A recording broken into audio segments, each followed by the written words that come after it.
Welcome back to Braille's channel. Nagbabalik pong muli ang ating social pension latest payout schedule at this time ay naglabas na ang lungsod ng Quezon City ng kanilang full schedule sa lahat ng district. Kung kailan at saan gaganapin ay yan po ang ating ibabahagi at ilang karatig lugar na nakapaglabas na rin ng kanilang schedule.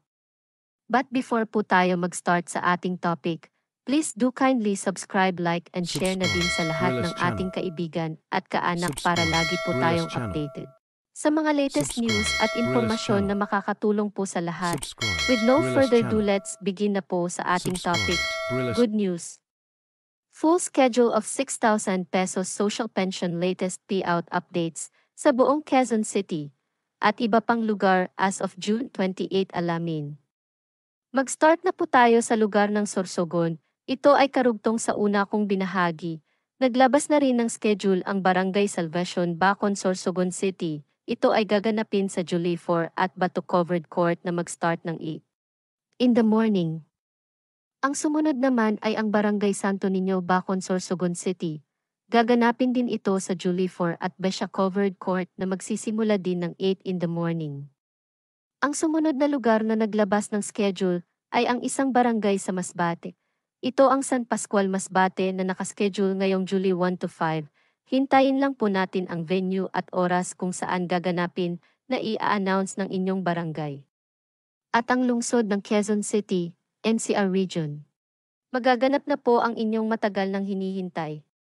Ang inyong social pension payout ay magaganap na po sa July 2 hanggang July 10 na magsisimula ng alas 8 ng umaga hanggang alas 3 ng hapon. Ang venue ay tignang mabuti sa aking ibabahagi. Narito ang schedule ng bawat distrito.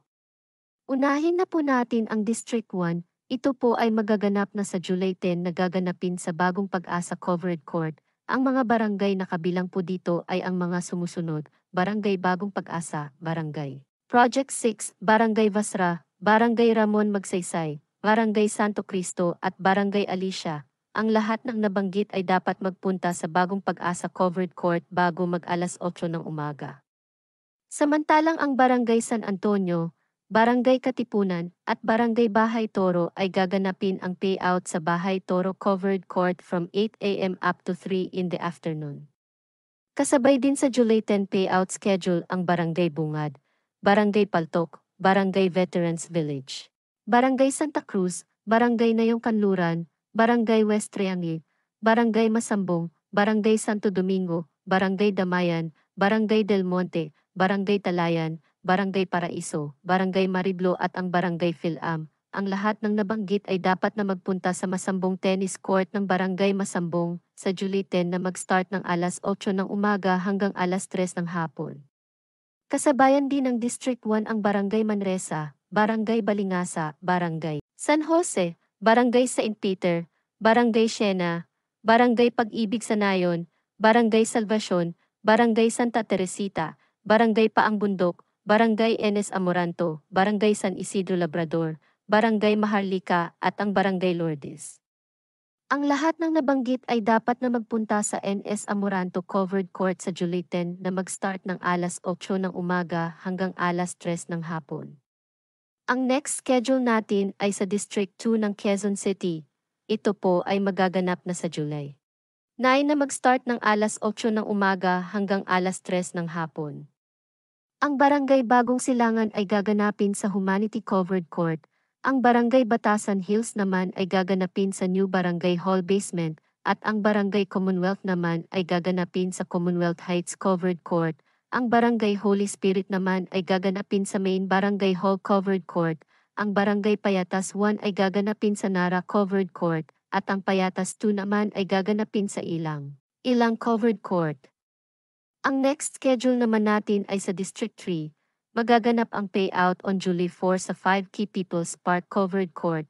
Ang mga barangay na kabilang dito ay ang mga sumusunod: Barangay Amihan, Barangay Bagumbayan, Barangay Bagumbuhay, Barangay Bayanihan, Barangay Blue Ridge A, at ang Barangay Camp Aguinaldo. Kasama rin dito ang Barangay Joaquino Zobel, Barangay Duyan-Duyan, Barangay I. Rodriguez, Barangay Iscamias, Barangay Milagrosa at ang Barangay Pansol.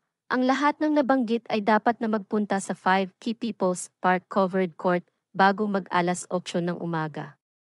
At ang Barangay Matandang Balara ay gaganapin sa Loyola Heights Covered Court sa July 4 at 8 in the morning hanggang alas 12 ng tanghali. At ang Barangay Quirino 2A, Barangay Quirino 2B, Barangay Quirino 2C, Barangay Quirino 3A, Barangay Quirino 3B, Barangay San Roque, Barangay Silangan, Barangay Socorro, Barangay Tagumpay, Barangay Villa Maria Clara, at ang Barangay West Camias. Ang lahat ng nabanggit ay gaganapin ang payout sa 5 Key People's Park Covered Court on July 4 na mag-start ng alas 12 ng tanghali hanggang alas 3 ng hapon. At ang Barangay Libis, Barangay Loyola Heights, Barangay Mangga, Barangay Marilag, at ang Barangay Masagana ay gaganapin ang payout on July 4 at gaganapin ito sa Loyola Heights Covered Court na mag-start ng alas 12 ng tanghali hanggang alas 3 ng hapon. Ang next schedule po natin ay sa District 4, ang inyong payout schedule ay magaganap na sa July 5 at Amoranto Arena Lobby na magsisimula ng alas 8 ng umaga hanggang alas 12 ng tanghali. Ang mga barangay na kasama po dito ay ang mga sumusunod: Barangay Bagong Lipunan ng Krami, Barangay Butokan, Barangay Horseshoe, Barangay Immaculate Conception, Barangay Pinagkaisahan, at ang Barangay Pinyahan. Kabilang din dito ang Barangay Rojas, Barangay Sacred Heart, Barangay San Isidro Galas, at ang Barangay San Martin de Porres.